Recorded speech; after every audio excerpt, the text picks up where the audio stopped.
प्रथम 10:33 है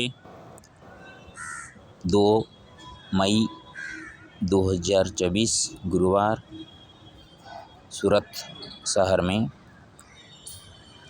उत्कल से आए हुए दादन भाइयों का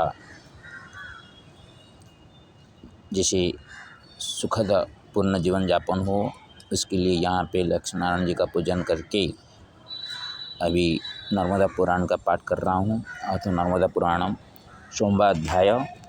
नर्मदा नागेश्वर के संगम में कंठ के ब्रह्म हत्या से मुक्ति और सदगति। मार्कंडेय जी कहते हैं, राजन, पूर्व काल में संबर नाम के एक राजा थे। संबर के पुत्र त्रिलोचन और त्रिलोचन का पुत्र कंठ हुआ। यह कंठ बड़ा नीच था तथा सदा पापों में लिप्त रहता था। एक दिन वह वन में घूम रहा था, उसी समय उसे मुर्गों का झुंड दिखाई दिया। कंठ ने उस पूरे झुंड को अपने बाणों का निशाना बना दिया। उस झुंड में एक ब्राह्मण भी थे जो मृग का रूप धारण करके निर्जन वन में विचर रहे थे। वे भी उस समय कंठ के शस्त्र से मारे गए। कंठ को ब्रह्म हत्या लगी और वह तेजोहीन होकर पृथ्वी पर विचरने लगा। घूमता घूमता वह नर्मदा नागेश्वर के संगम पर जा पहुंचा तथा अधिक थका होने के कारण एक वृक्ष की छाया में सो गया। कुछ समय पश्चात उठा और संगम में नहाकर बड़ी भक्ति के साथ उसने भगवान सोमनाथ का पूजन किया। इसके बाद कंठ ने कंठ तक नर्मदा का पापनाशक जल पिया। इस समय एक ब्राह्मण संगम तीर्थ में स्नान करने के लिए आ रहे थे। रास्ते में उन्हें वृक्ष पर बैठी हुई एक भयानक स्त्री दिखाई दी। वह स्त्री उसने बोली, विप्रवर, यदि तुम संगम में स्नान करने के लिए जाते हो तो वहाँ मेरा पति ठहरा हुआ है, उसे शीघ्र भेज देना। ये सुनकर ब्राह्मण देवता संगम पर गए और वहाँ वृक्ष की छाया में बैठे हुए कंठ को देखकर बोले, मैंने वन में एक स्त्री देखी है, उसने मुझसे कहा है कि संगम पर मेरा पति है, उसको मेरे पास भेज दो। तब कंठ ने अपने एक सेवक से कहा, तुम जाओ और उससे पूछो कि तुम कौन हो और कहाँ से आई हो। सेवक जहाँ वहाँ स्त्री बैठी थी वहाँ गया और इस प्रकार बोला, बाले, राजा कंठ ने पूछा है कि तुम कौन हो। स्त्री बोली, जितात्मा पुरुषों को शिक्षा देने वाला गुरु है, दुष्टों का शासन करने वाले राजा हैं और इस लोक में जो छिप कर वे पाप करते हैं उन सबके शासक विवस्वान के पुत्र यमराज हैं। इस कंठ ने मृग रूपधारी ब्राह्मण का वध किया है, अतः इसे ब्रह्महत्या लगी है। ब्रह्महत्या मैं ही हूँ। यदि मैंने उसे पकड़ रखा था, तथापि इस तीर्थ के प्रभाव से वह मुझसे छूट गया है। यहाँ नर्मदा के प्रभाव से आधे कोस के अंदर ब्रह्महत्या का प्रवेश नहीं होता, अतः तुम जाओ, कंठ को शीघ्र ही यहाँ भेज दो। सेवक ने लौटकर राजा से सब वृत्तांत कह सुनाया। उसकी बात सुनकर राजा कंठ पृथ्वी पर गिर पड़ा। तब सेवक ने कहा, नाथ, आप पहले के शुभाशुभ के विषय में इतना शोक क्यों करते हैं। उसने उत्तर दिया, मैं यहीं भगवान सोमनाथ के समीप प्राण त्याग करूँगा।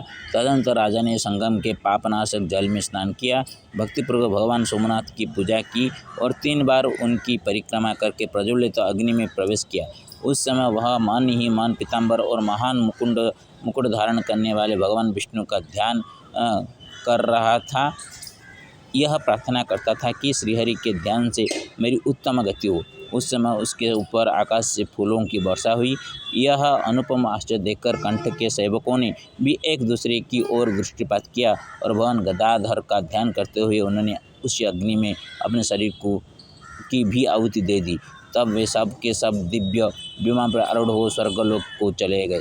युधिष्ठिर, भगवान सोमनाथ का ऐसा ही प्रभाव है। अष्टमी और चतुर्दशी को शुभ दिन में सब समय और विशेषतः शुक्ल पक्ष में सप्तमी तथा रविवार का योग होने पर मनुष्य उपवास करके भक्तिभाव से रात्रि में जागरण करे, भगवान शिव को स्नान कराकर उनके श्री विग्रह में चंदन का लेप करे और पुष्प धूप आदि देकर घी का दीपक जलावे। फिर दूसरे दिन अष्टमी युक्त सोमवार को प्रातःकाल क्रोध को जीतने वाले, निंदा से दूर रहने वाले, सर्वांग सुंदर शांत अपनी पत्नी का पालन करने वाले, गायत्री जप परायण तथा कुकर्म रहित ब्राह्मण का पूजन करे। ऐसा करने से वह भगवान शिव के लोक में जाता है। संप्रति मया रचितं संस्कृतेन शृण्वन्तु। अथ नर्मदा पुराणं 7म् अध्यायं। नर्मदा नागेश संगमस्य महात्म्यम्। संबर नाम राज्ञश्च त्रिलोचनसुतावरः, तस्य कण्ठासुतोपापि पापकर्मरतश्चिरं। शृणु राजन् मम वाणी, नागेश नर्मदा कथं संगमो पुण्यदुस्तत्र स्नात्वा त्यज्य स्वजीवनं विष्णु शिवपुरं गत्वा सन्त्याचोधरति नरः स्वेन पितृकुलस्यापि त्रायते संगमवासिना। ओडिया सुन कुरुवीर प्रिय धर्मराज नागेश नर्मदा तीर्थ संगम स्नान रे मिले जा पुण्य वैकुंठ यात्रा कृतार्थ। संबर राजार त्रिलोचन सुत कंठतर सुत पापी ब्रह्महत्या करी नागेश नर्मदा स्नाने होए महातापी। पापिनी रूपिणी भाषे से रमणी ब्रह्महत्या छोए नाही। सुनी न राजन करी दृढ़ मन धर्मचारी हुए तही। विष्णु कृपा बळे वैकुंठ गमन हर कृपा शिवालय शुक्ल सत्वामी रे रविवार जोग कृत कर्म नाशे भय। विष्णु कृपा बळे वैकुंठ गमन हर कृपा शिवालय शुक्ल सत्वामी रे रविवार जोग कृत कर्म नाशे भय। ओम ग्रमिरमणर्वताम गणुसिंहां विषाणा भद्रमृतुमृतनमाम्यं सप्तमिखनुसिंहेन सप्तमिक महालक्ष्मी नमस्ते। ओम नमः नमोदबुद्धेश्वराय त्र्यंबकं जदामि सुगन्धिं पुष्टिगुणोर्वारोकमे मृत्युमेकमामृत। ओम नमो नमोदबुद्धेश्वराय नमो नमः। ओम नमः सुरतेश्वराय नमो नमः। ओम नर्मदा तापेश्वराय नमो नमः। ओम नमः नर्मदा दादना रक्षकेश्वराय नमो नमः। ओम श्री लक्ष्मीसिंहाय नमो नमः।